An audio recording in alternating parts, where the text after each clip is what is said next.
They got out.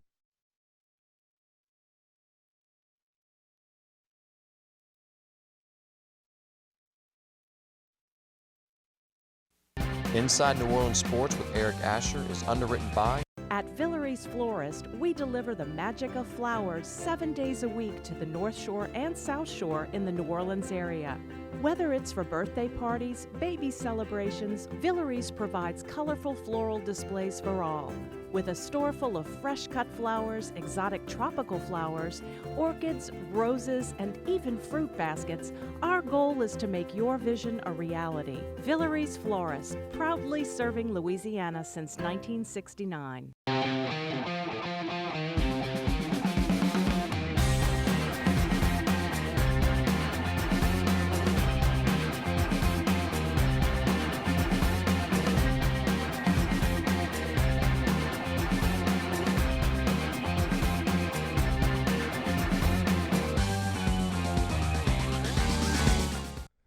Good evening and welcome to another edition of Inside New Orleans Sports. I'm your host, Eric Asher. We are live from our Pontchartrain Production Studios, and we got another great show for you tonight. We'll cover all the home teams. The New Orleans Pelicans, the Tulane Green Wave, LSU Tigers, the UNO Privateers, and of course the New Orleans Saints. We'll touch on the Super Bowl, and we'll talk a lot about Kobe Bryant tonight as well. Great panel to really break it down for you. Two of the best we have in this city, breaking down all sports. Of course, my cohort in crime over here, Mr. David Grubb of CrestCitySports.com, but Sports 1280, brand new time for his show. He'll tell you all about that. Dino Hansen has been on radio here in New Orleans for a long time, WLAE-TV. He does so much in the community, and of course, a guy that's played on the collegiate level, played on the professional level. He's done it. We'll talk to him a little bit about, again, what's happening tonight here with our local sports scene as well. Guys, before we get started, if I could, just I want to thank the American Italian Association for honoring me this past weekend with the Buddy D Media Award as an honoree into their Sports Hall of Fame. It was a fantastic honor. It was a great night. And of course, as I've said all along, I share this award with everyone. There are so many people that have, again, been part of this award, from individuals that work behind the scenes that maybe you've never seen or heard of, again, to folks that, again, were my family, friends, my co-host over the years. I mean, so many people that have their hands on this particular award. No one gets to the point where I am without the help of, again, so many people, our sponsors, our underwriters. So again, thanks to each and every individual that has been a part of this show, my previous shows as well. Again, you all share in this award, and thank you again to the American Italian Association here in New Orleans for the honor of being awarded the Buddy Diliberto Award, which again, in this town, means a heck of a lot, no doubt about it. Thanks, guys, appreciate it. Guys, I'm so excited. I've been excited all week long since you guys agreed to come on the program. We're going to get into some content first. Got to throw it to my man, David Grubb. Right. Tell us about the new show. Tell us about the new time slot. I got a great lead in. Yeah, I feel honored to take on that 10 to 12 spot that was manned so well by Chris Gordy for so long. And to step in and be able to fill those shoes, and again, be a great lead in hopefully for you. I think the 10 to 12 spot, it opens us up to a newer audience, and I think folks will be able to catch us there. And it, quite frankly, on the business side of it, it allows me to go get some guests that normally I didn't have access to at 8 to 10. So I think we've done some really exciting things with the show, and you know, I love the contrast. Again, I think, you know, nobody does better at having multiple voices and multiple perspectives than we do. So I'm really glad to be in that spot. Still writing for CrestCitySports.com. Yeah. And of course, Hard in the Paint. That's 10 to noon on Sports 1280, 101.1 FM HD2, the iHeartRadio app, and very soon on the FM dial, right around the corner from there. Yeah, I'm so happy to do that. Coming very soon. Congratulations. Thank Great job. Dino, welcome back to the show. Good to see you, my friend. You're everywhere. You're doing so much. Tell us about all the stuff you're involved in, because, again, you're involved in a lot. Not just, again, in sports, but in the community as well. Greatly appreciate that. First of all, congratulations again on receiving the Buddy D Award. That's a huge honor. And, of course, Dave, you know, you and I are brothers from different mother in so many different aspects. So congratulations on the time slot change. That being said, public address announcer for UNO basketball, men and women, high school, Inspire NOLA Charter Schools, St. Augustine High School, of course, still on ESPN Radio, the Sports Hangover with Gus Cattengill, on with Dave every now and again when he can pull me to get me up that time of the morning. A little bit easier now. Now it's easier. Yeah, a little bit easier now. And just overall doing whatever I can to continue to impact our youth here in the city, not only sports-wise, but academics as well. So, right. And again, An accomplished always actor, a pleasure. too. Right. Actor. Well, yeah. Former collegiate basketball player in Division I. Well, okay. I don't like to talk about Yeah, those things because and- it's more about play You're a a little Renaissance man, play a little though. pro You ripped ball that all, too. Yeah. He's done it all. Yes, and by the way, great new look in the studio, man. Thank you. It's beautiful. Thank you. No, they've done an excellent job. Absolutely. No doubt about it. Absolutely. Guys, I hate to start off on a somber note, but again, all of us were shaken. As I mentioned in my monologue on Monday as we took the airwaves, the entire world shook with the passing of Kobe Bryant, his daughter, and the 7 other souls that were on that helicopter that crashed on Sunday in Calabasas, California. Guys, everybody has their own Kobe story. Everybody's, kind of talks about what Kobe meant to them. I'll just say this. The one thing that Kobe did was he was transcendent in the way that, you didn't have to be a basketball fan to like Kobe. In a lot of cases, you would either like or respect Kobe, and it made you a Laker fan because of that. And again, I don't like to compare players and put them in a situation where who's the best ever, because I think that when you look at the decades, how basketball has changed from decade to decade to decade on the pro game, it's hard to do that. And you're going to leave great players out of that conversation. But let's say that, again, he's one of the greatest that has ever played the game. Guys, I'd like to toss it to you, just your thoughts about the passing of Kobe Bryant, his career, what he did on and off the floor as well. David, we'll start with you. Well, first, let me give you some a personal. Sure, absolutely. And actually, one of these Dino was there for because we covered his last 2 games in New Orleans, and at one of those, I had interviewed him at his locker, and we were walking out, and he had the camera crew around him following him during that last season so he could put together his documentary. And we just happened to be in the hallway walking towards that exit for him. And I just mentioned to him the fact, hey, I have a daughter too. She, at the time I was coaching her and she was playing basketball and she called herself the Pink Mamba. And her name is Natalia. And Kobe's oldest daughter is named Natalia. And quite honestly, I did name her after that daughter because the original name we thought we were having a boy, and I had a name, and then I'm searching for a girl's name, and I happened to see an interview, and I decided to name my daughter Natalia. Great story. So I tell Kobe that, and I said she would really appreciate it if you just said hi to her. So he recorded a 7-second message. That's all it is. And she and I watched it over and over again on Sunday. And for my daughter, who is 11 now, about to turn 12, Gianna struck so much closer for her because, she understands, Dad, she's just a teenager. I'm going to be a teenager. So for me, it was a shared experience in that regard. But even deeper, the connection with my daughter, and I'm going to do this really quickly. She was born May 29th, 2008. That night, the Lakers played the Spurs, Game 5, Western Conference Finals. I tell my wife, Natalia arrived 4 days early. She was supposed to be born on Tuesday. She shows up that Friday. I tell my wife, I said, Lakers lose tonight, Natalia's staying inside. Kobe scores 39 that night. The Lakers win. Right. So I said, okay, we can proceed. And Natalia's born. The next 2 years on her birthday, Lakers played, Kobe won. He averaged 37 points a game on her birthday. Wow. And they went 3-0.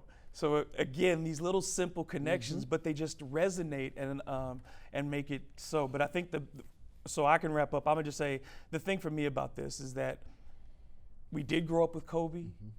For me, for 25 years, he represented that era of basketball. He's the first player of my young adulthood that I could really say was mine. Magic Johnson, Larry Bird, they were established when I was, too young to know the game.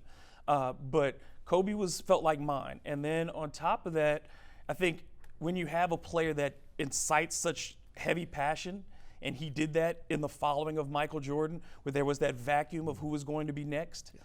Outside of the Grant Hills, the Jerry Stackhouse, the Allen Iversons, it was Kobe that emerged as the premier wing player and was the bridge, quite literally, between LeBron and from Michael to LeBron. Yes. And that era of Kobe dominance and the fact that you see he was basically the big brother of the entire league, he's going to be unforgettable. Yeah, no doubt about it. How about you, Dino? Your thoughts, reflections on Kobe? Of course, the first word that comes to mind that resonates with all of us, just his work ethic and never being satisfied, not just for himself, but even with the confrontations that went on with him and Shaq. It wasn't a matter of him not recognizing the greatness of Shaq, but he had this idea of you can be bigger than what you think you are. Don't rest on your laurels. And that's something that he prided himself on. The last time that he played here in New Orleans against the Pelicans, and Dave, you might remember this, we were in the post-game interviews. I was fortunate enough to ask him the last question. And it was simple. And as basketball guys, you just get certain things. I asked him, when you're alone in your office, when all this is over, and it's just you and your basketball, what are you going to say to that basketball? And this big smile came on his face because you could tell this was the first time that was a question that was asked of him. And I'm pretty sure people have seen the commercial where so many players are thanking him a few years ago for the impact that he had upon the game. And he looked at me and specifically said, thank you to the game of basketball and what you did for me. The outlet, the love, the passion, the impact that you gave me meant everything. Get up from post-game conference, he and I meet, and he looks at me and he goes, hell of a question. He goes, thank you. And I'm like, you're thanking me? Right. He goes, because you're a baller and you know what this ball did for us. Yes. It took us away from all of our problems. It made life better. It was therapeutic. Yes. And everything that the basketball did. And the second part of that is, ironically enough, we were honoring the winningest coach in St. Augustine High School history Sunday, that being my former coach, Bernard Griffith. As we are honoring him, just to show you how life is, as we're honoring him, as soon as the event is over, we start getting all kinds of messages about Kobe. And you kept hitting that refresh button thinking this is fake news. Right. To go from a high like that of me being able to introduce a man who was instrumental in my life and my basketball career, and Coach Bernard Griffith, to immediately feel as if your stomach, you were gut punched to hear about the truth, that it was Kobe, his daughter, and those other 7 people on that helicopter. And this is something that Kobe has been doing for the past 12 to 15 years, flying a helicopter just so he could spend time with his family. And I don't know if a lot of people know this or not, but he and Vanessa would never take a helicopter together, because their point is that if something was to happen, the kids wouldn't lose both parents. Right. I want both of you guys to answer this question, if you would. Look, everybody's got their own feeling one way or the other on how he impacted the game. What are your thoughts? How did he impact the game of basketball? I think he showed that in that era, that there could be this combination of the toughness of the 80s, that kind of Jordan glamour of the 90s, but also this fierce, he was like the last gunslinger. In the era of NBA players shaking hands and hugging each other after games, he wasn't about that life. You know, it was between the lines, it was kill or be killed for Kobe Bryant. And I think that lesson was something that these players still can learn from, that the competition is the thing. I remember Bill Russell said this a long time ago. The Celtics didn't pay me to play basketball. They paid me to win championships. And Kobe Bryant had that same mindset. He wasn't out there just to score points and put on a show. Yes. And then I think the other part of it is, when you look at his career in total, it mirrors real life in a lot of ways. You are the chosen one. You're lifted up. You suffer things due to your own decisions and things that are not under your control, and life does not turn the way you think it is. You think you've reached rock bottom where you want to leave all the things that you know. You wanted to go to the Clippers or go to the Bulls. But ultimately, you make those decisions and you grow, and I think that's part of it too. You saw a 41-year-old man who was much different than the 17-year-old boy. And that part of it, when you've seen all that evolution of a person, I think that, none of the he was the last one to do it before social media became the thing. He was the guy who had to do it where kids were not prepared to be pros. He had to figure it out. And then it's a completely unique story. A black kid raised in Italy, learning the American game by videotape, then coming back to the United States as a high school player, becoming the greatest player in Philadelphia, then going straight to the NBA. There's just no comparable story to it. And I think that piece of it too, it's more than uniquely American, it's uniquely Kobe. Yeah. And I'm gonna give you the same question, but what's interesting is, and you kind of mentioned it, before social media, but yet we've watched Kobe Bryant grow right in front of our very eyes. We've watched the trials and tribulations of Kobe Bryant, his ups, his downs, and some people again have a short memory and forget they were downs.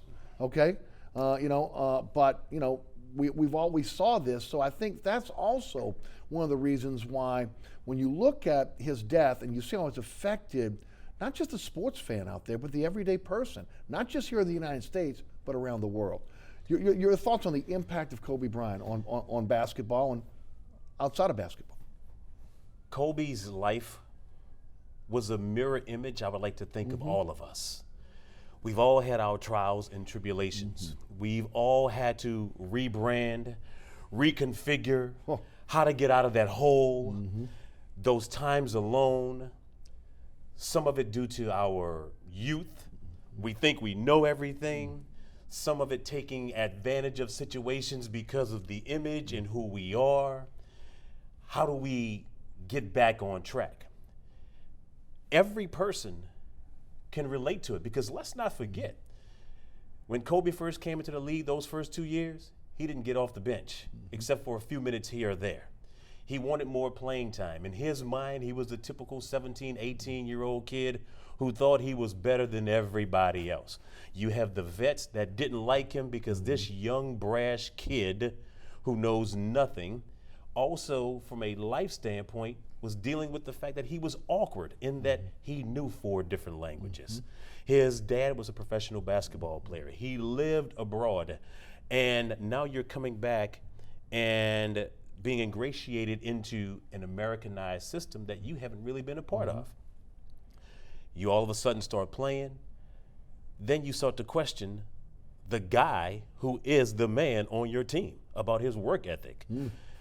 You then get into trouble and you throw that big man under the bus. People tend to forget.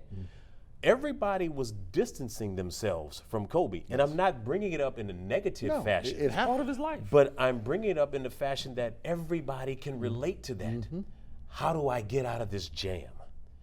Okay, I'm gonna sit back, and what I'm gonna do is I'm gonna win everybody over. Not that that was his intent, but by my work ethic and what I do on the basketball court.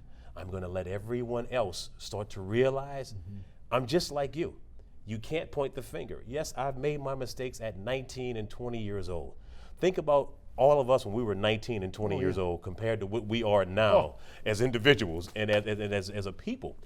So the impact to go from where he was at the lowest point to now being revered by his contemporaries, not just in the athletic world, then being a champion for women's athletics, being a champion for, I'm gonna be a role model to my kids.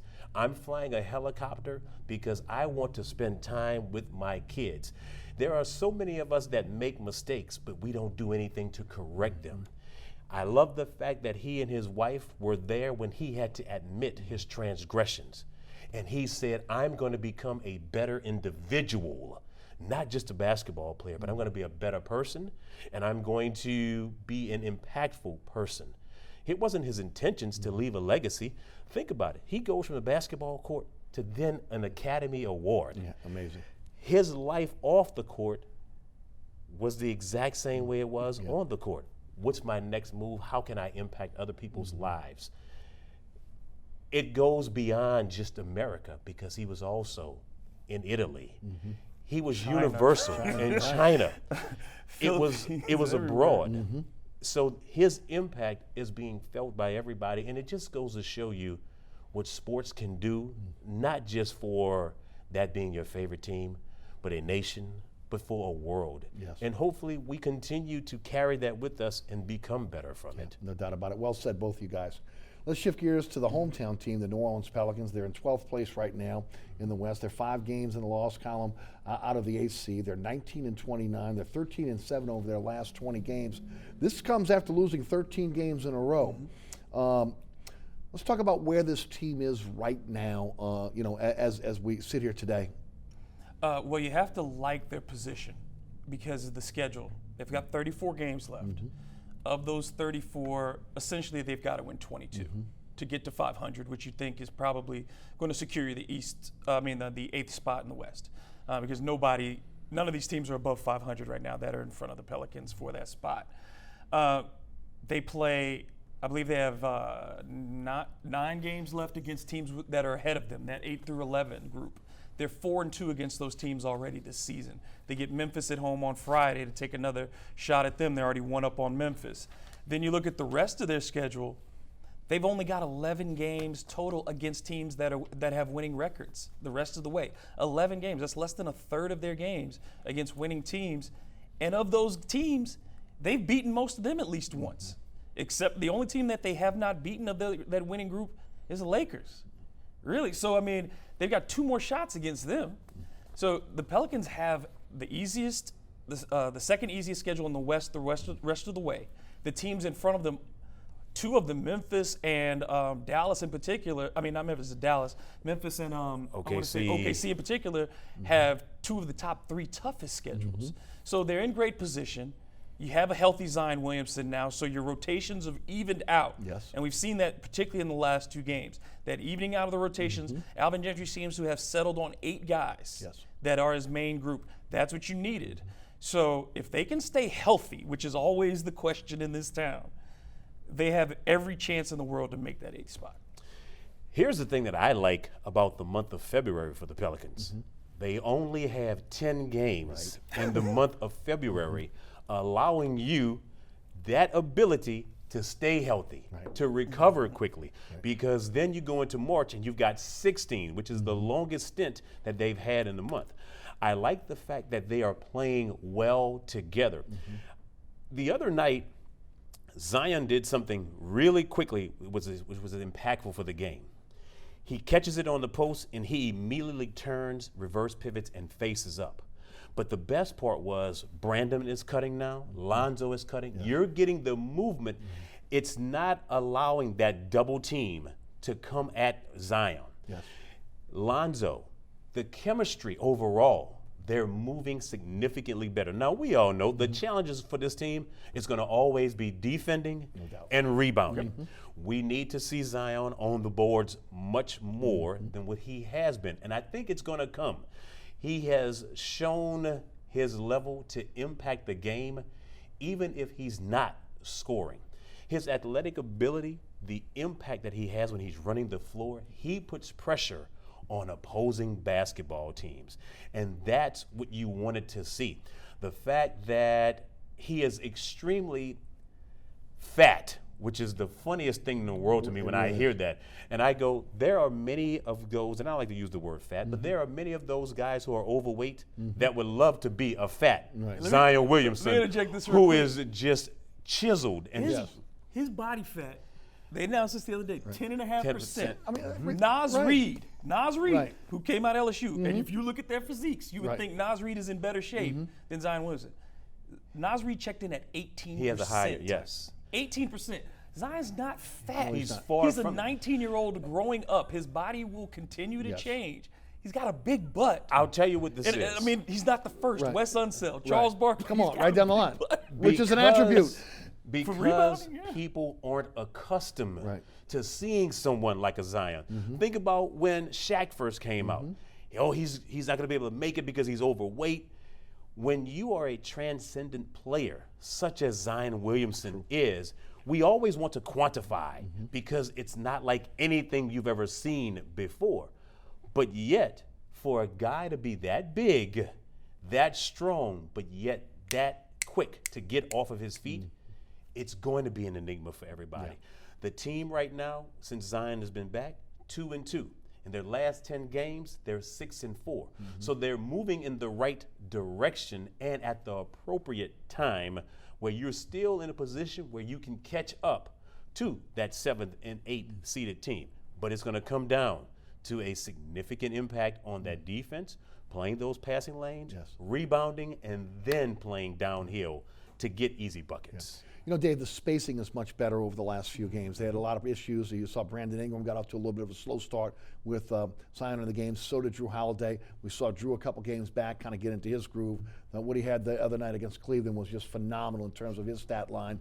Okay, and then we've seen Brandon Ingram now, again, feel much more comfortable. What I liked about the game against the Cavaliers was they didn't really, again, have a setup to be able to go to Zion and try to play through Zion. Zion had to go out and get his own. 14-9, just based off, again, pure hustle, going to the boards, etc. But it opened it up for everybody else who's being able to play together for a long period of time. Dino mentioned we walked in the studio today. Brandon Ingram is now part of the... It looks like it, yeah. Yes, the reserve. They're going to announce it. Yes, he's going to be he part of the All-Star. All-Star. He is going to be a reserve of the All-Star. Well, I mean, well-deserved. No doubt about it. He's had a phenomenal year. Talk about the adjustment period and now how these guys, and very quickly, have been able now to try to mesh. Dino mentioned 10 games in February. That means more practice time for these for these players as well that you didn't get early in the season because again the schedule was so stacked with games early because they wanted to get Zion on TV. Yeah, it's paid off in that regard. I think it works out really well for Zion because he gets to avoid some of that rookie wall because of the spacing in the second half. His wall is right now in getting through that fatigue and getting into game shape. So his last 20 games should be far better than his first 20, whereas a lot of rookies, they start strong and fade. And decline, So I think that with Zion, the first thing we knew was you don't have to run plays for him. You can get most of his work off of just him knowing where to be and knowing how to take up space and then attacking the offensive glass. He's done that, especially even his misses. He's rebounding the vast majority of his own misses. So I think that they're not going to put a burden on him. You have your go-to scorer. You have your secondary scorer. What Zion is he is a playmaker. He's going to create things, and you don't worry about measuring how that comes out at this point. He will get better defensively. Right now, you can't put him at center. No. It doesn't work. It doesn't. He's just not able to defend because of the space. On ball, he's okay. He still jumps for some pump fakes and things, but again, when do you think the last time he played real man-to-man defense was? Wasn't at Duke, wasn't in high school. So when, you know what I mean? There are things that he's going to have to learn. Same with boxing out. He's got to use that body and not just rely on his athleticism. And that's another lesson that young players need to learn. But offensively, we've seen the impact. And even their defensive group, people thought that he and Derek Favors couldn't play together. They play great together because, again, Derek Favors, and if there's one guy that you can keep mentioning as being important, it's Derek Favors. When I he's think on the floor, most important. He is the linchpin of the entire team. You take him out, everything falls apart. No matter what else you have, you take him out and everything falls apart. And we saw games like that where he didn't play and how quickly it fell apart, and then the impact that he had when he did he was going for almost the unfortunate 13-game loss of his mind. So when he came back, and for people, those contemporaries want to say two bigs can't coexist because we have become an age that has fallen in love with everybody is on the perimeter. But yet basketball is still basketball. You pass, you cut, don't complicate it.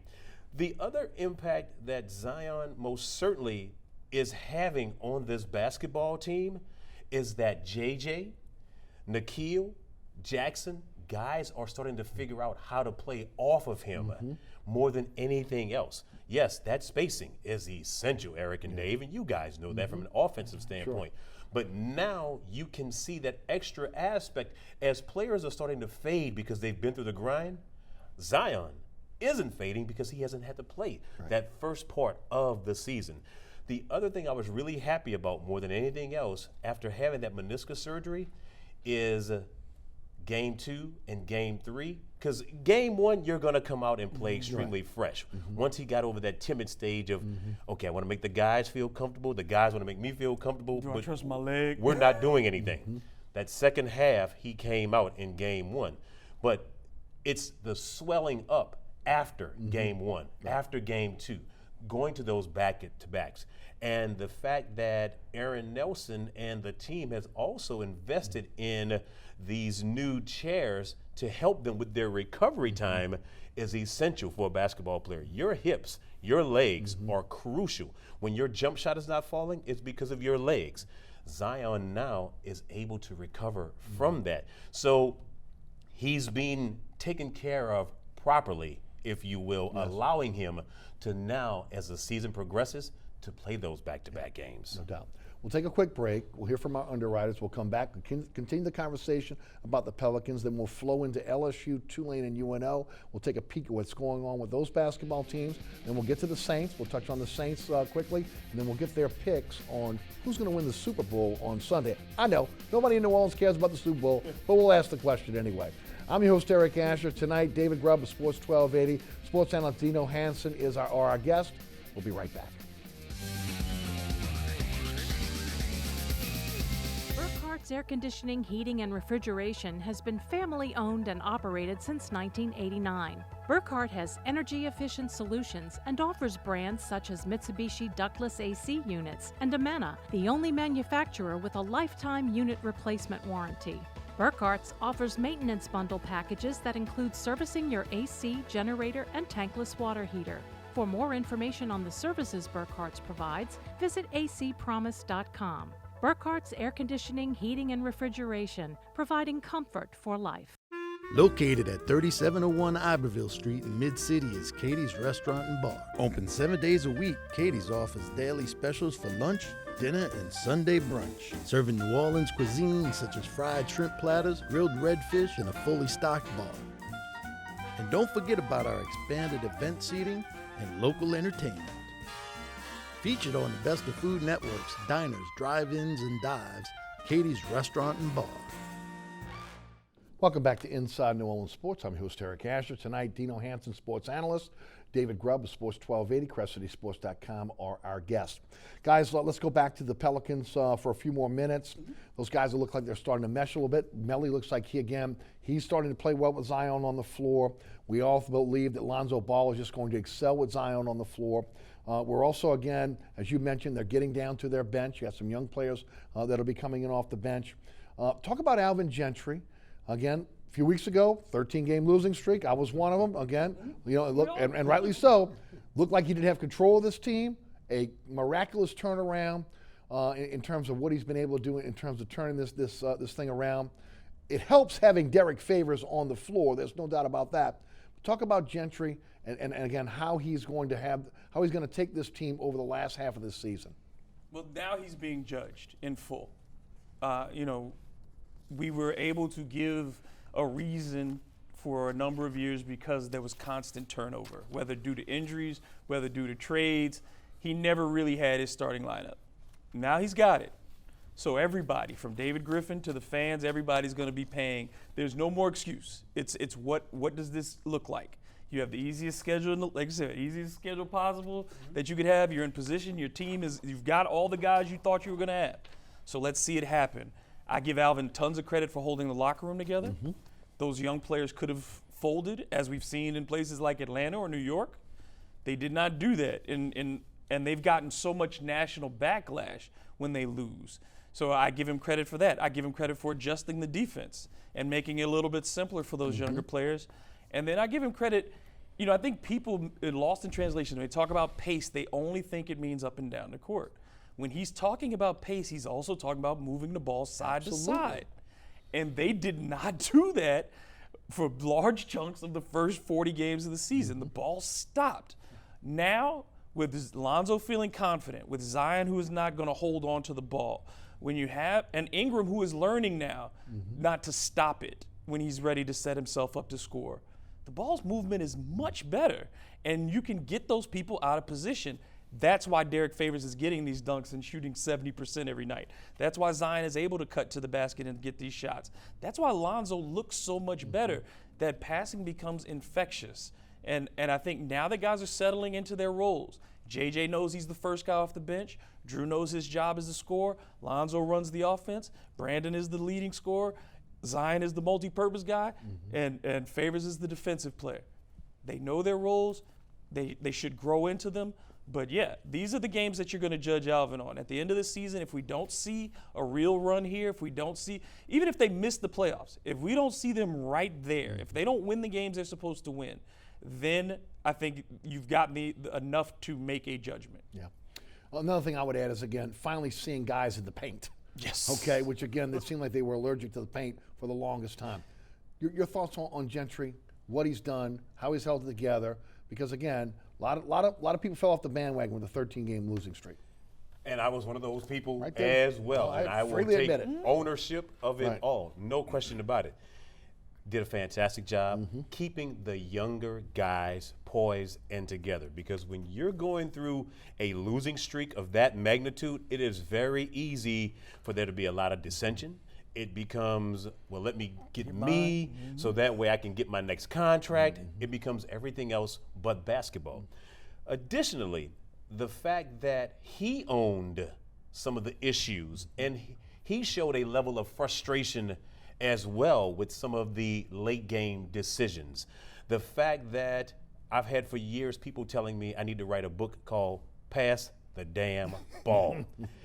Because nobody wants to play defense. Even when you make all defensive teams, you don't really want to play defense. Right. So other teams had no problem with moving the basketball, and as Dave alluded to, for some reason, we would just love to keep the ball on one side of the floor, one or two passes, and we're jacking up shots. We never made the defense shift to get the easy baskets.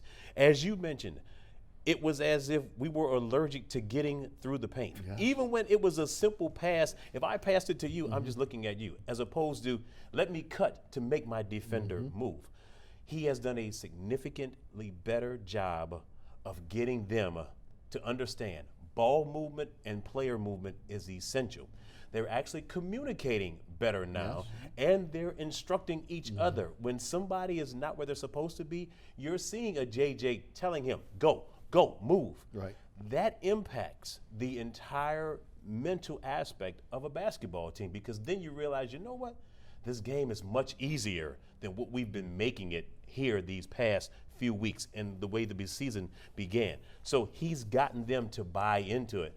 Now, naturally, of course, it definitely helps when you've got a healthy squad that you can utilize when you bring in a young rookie in a Zion Williamson. But the other thing is, and I don't know how you guys feel about it, but I would love to see there be more playing time for Nickeil as well. Yes, I agree. Simply because the fact Nickeil is about making his team better. He's always going downhill.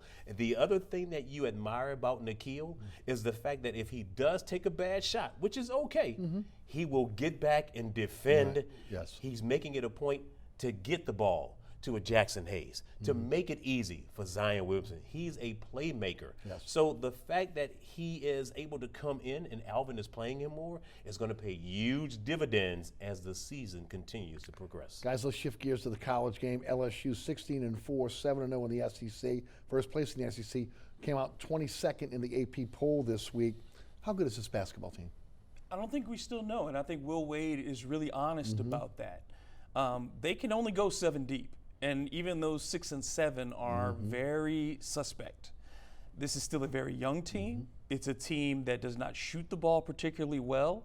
But what they do, and like a Will Wade team has done since he arrived and since throughout his career, they will fight you for 40 minutes. They will rebound their behinds off. Yes, they will. And they are just relentless in creating their own tempo. They're the second highest scoring team in the SEC.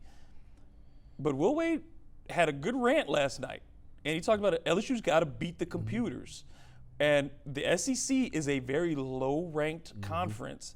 You don't see the ascendance of Kentucky. Kentucky is behind LSU, even though they're ranked higher in the national polls. LSU's the highest ranked team in the SEC, and that's considering they played a very poor non-conference schedule. Didn't really do very well. So he's right. They can't keep winning games by 2 points. And they went through a stretch, they're in that 6-game winning streak, 1 double-digit win. The rest were 2, 3, 4 points. So I think that the key to that team is still their backcourt. Skylar Mays has to just stick to being a scorer and not worry about distributing.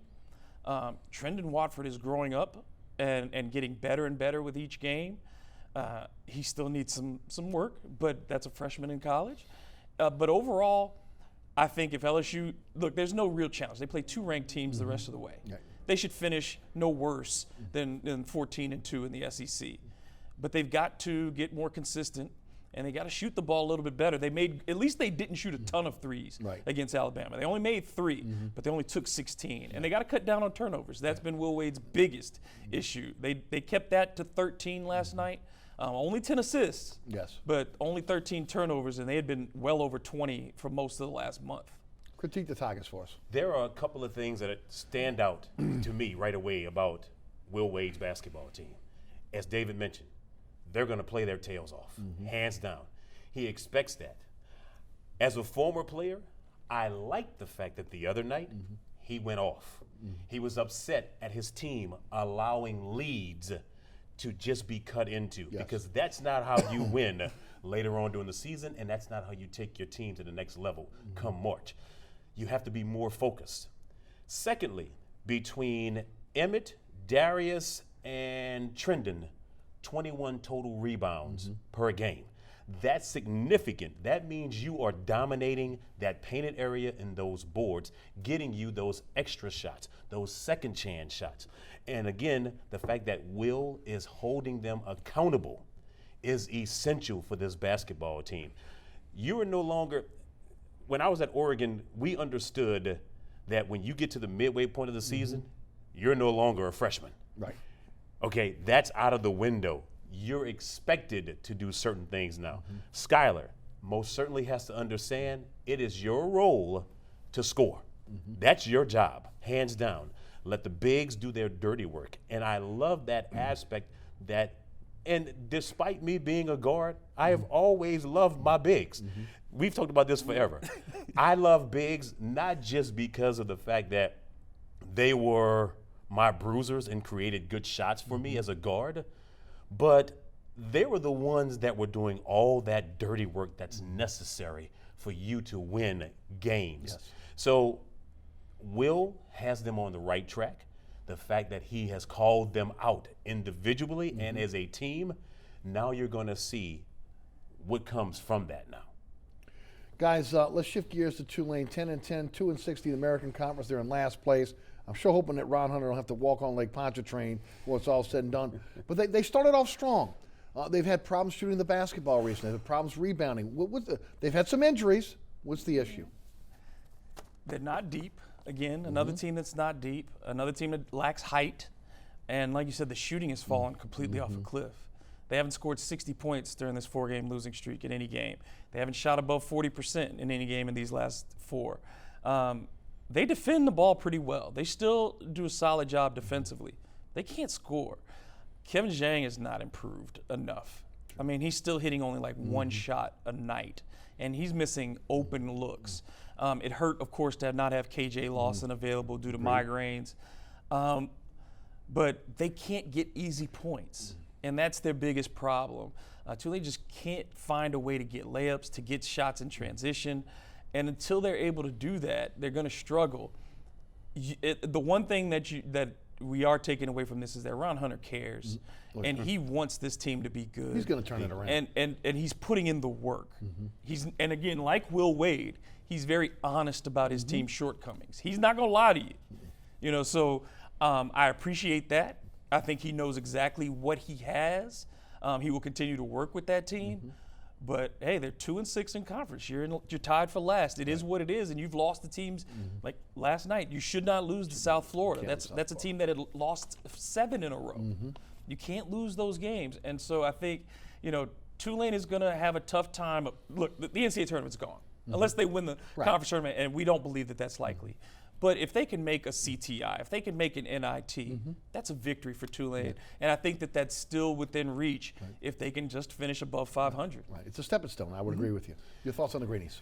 Guys, the fact that they won 10 games this season itself is major improvement. I have always been a Ron Hunter fan, having been a sports analyst for the Sun Belt Conference when he was at Georgia State. Yes. You cannot question his work ethic, his dedication, and his passion. You feel like he's a guy and a coach that's on the floor with you. That being said, even though we see the commercials in the NBA, it's a make or miss league. You just don't have the guys around you right now in the bucket that can put it in the hole. And that's their issue. Defensively, they have lapses from everything that I've seen where they lose track of where players are and they give up easy buckets. Zone is hard. Yeah. And that makes it difficult for you to get out in transition, for you to get easy buckets when you're consistently giving up those buckets. I believe Coach Hunter, hands down, will continue to grow the program and turn it around. And as Dave mentioned, he's extremely honest about where the program is, but also tells you where he sees the program going. And that's what you love about this basketball team. You are out at UNO Lakefront Arena. You're seeing what Coach Sless is dealing with right now. We all know, again, they have been devastated by injuries this season. For them, they got to try to stay out of the bottom four of the Southland so they can get into the conference and maybe as guys get healthy, take another shot. What's happened to the Privateers? They lack height inside. True. That's first and foremost. Coach Sless is doing a fantastic job of keeping them together, and they've battled. There have been games where, unfortunately, late down the stretch, better teams with better players were able to take over that. And that's not a knock on the Privateers at all, none whatsoever. It's just that you don't have what you need because of injury. You don't have what you need because you don't have time with the guys to become more familiar with themselves. He still has them extremely engaged, no question about it. Coach Sless's team offensively, they move the basketball. But unfortunately, they've run into defenses, like even when they played against Tick at Lamar. Tick's defense was literally ball pressuring them from the time they came out of the back locker room. That being said, unless they can go ahead and make a late push, not that it can't be done. Coach Sless is an unbelievable X and O's guy. Unless they can make a late push towards the end of this season, it's going to be extremely hard for them. Again, they just lack the necessary depth. Also, you can't turn guys into 7-footers or bigs if you don't have it. And Jarrell Gates, for as physical as he is, he's limited with what he can do.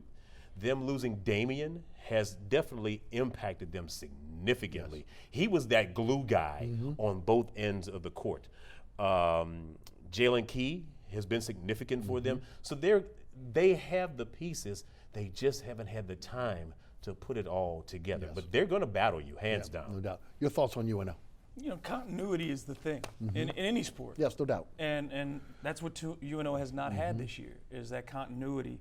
You know, we talk about that so much in team sports, is being able to know who you've got week to week and be able to plan for those guys. And I should know that this guy's going to give me 10 tonight, and this guy's going to give me 8 boards. And they're entering games and just hoping. They're hoping. I mean, and yes, college basketball is a coach's game.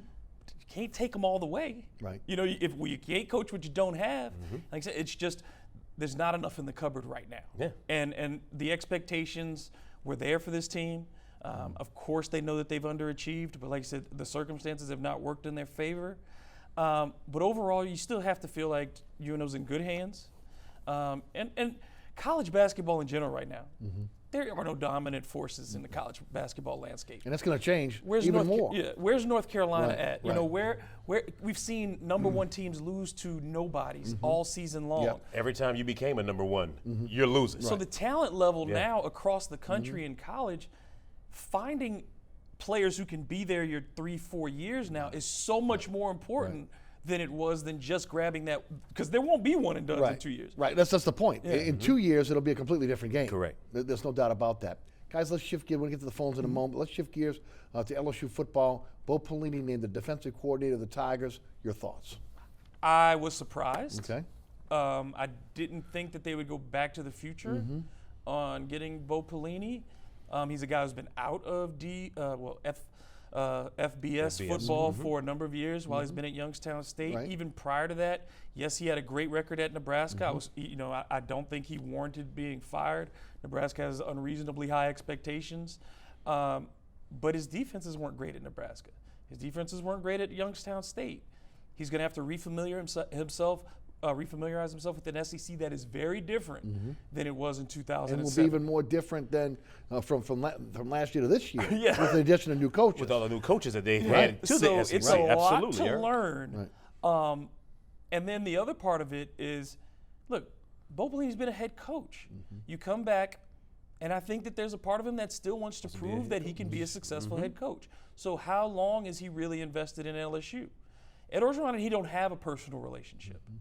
Not to say that can't work. Sure. And Ed Orgeron certainly has earned the benefit of the doubt with his hires as of late. But I thought a big part of LSU's success last year was the fact that those relationships were deeper than just coaching. He and Emsminger have an understanding of each other. He and Aranda had been on staff together and knew their tendencies and personalities. Aranda was less fiery than O is. But now you're bringing in a Bo Pelini who is nothing but fire. He's in your face. And so does that change the dynamic in the football locker room, in the defensive meeting rooms? So it remains to be seen. I give Orgeron the benefit of the doubt, like I said, but I was surprised, and I thought LSU might be thinking a little more long-term. They don't traditionally promote from within, but I thought they might be thinking a little more long-term on their next addition rather than bringing someone who is in their 50s. Bo Pelini, your thoughts? It was definitely a strange hire for me, caught me off guard. Ensminger and Coach O, they gave each other a good balance. Yes. Bo Pelini is a very fiery guy. And you're right. In the back of your mind, you know he's got to be thinking, as every coach does, hey, I'm accustomed to being the head guy. I still want to be a head coach. So it caught me by surprise. You have to give Coach O the benefit of the doubt, given the success level that he's had. He's earned it. Absolutely, hands down. And can Bo pull himself back just enough to guide the defense and not try to take it over to the point that it becomes friction with the players and Coach O? Let's grab a couple calls. Toby is in Gretna. Toby, welcome to Inside New Orleans Sports. Hey, Toby. Hey, Eric. I think Tom Benson was helping out the Archdiocese long before he passed away. I'd like to get your thoughts. Thank you. Obviously, there's a lawsuit that's going on that has to do with the scandal with the priests that were involved in the molestation of children. I'll just say it. I said on the radio show. I'll say it here. They should have never gotten involved in it in any form or fashion. They're an NFL club. They should have stuck to the business of football.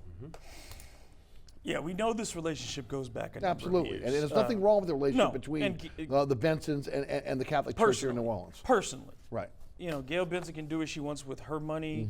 She can do what she wants with her time. But I'm like you. I have a problem with her bringing that into the Saints headquarters. If she instructed any of her folks, and especially the allegations today, that the Saints initiated contact with the Archdiocese, that they led the discussion, that they chose people who should and should not be on this list of offenders, that's extremely troubling, especially considering the amount of money that the state of Louisiana gives to the New Orleans Saints. This is not something the state should be supporting and being involved with. I think it's a problem that will not be in the interest of the National Football League. I think that they will avoid this like the plague because they don't want their names associated with anything like this. Right. And I think that there are 31 other owners who have no interest in punishing their own. They didn't punish Robert Kraft for his transgression, which was as egregious in my eyes.